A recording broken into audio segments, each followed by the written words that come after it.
Ngwi pyaw ay Christmas dan dura ay mungkan Masyayawang kabu pyaw ay tanan ray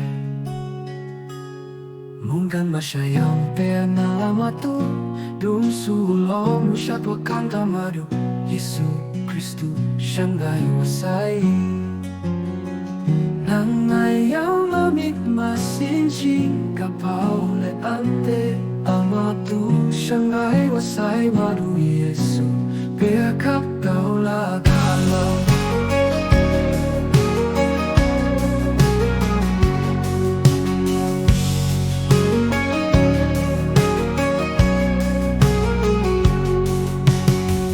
Ngwi pyaw ay Christmas dan dura ay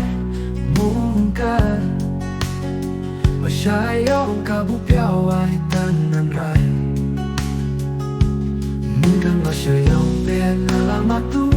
Dum sulong syat wakanta madu Yesu Kristu siyangay wasay Nangayaw ngamit masinjing kapaw le ante Pamatu siyangay wasay madu Yesu Pekap tau lagalau Pekap tau lagalau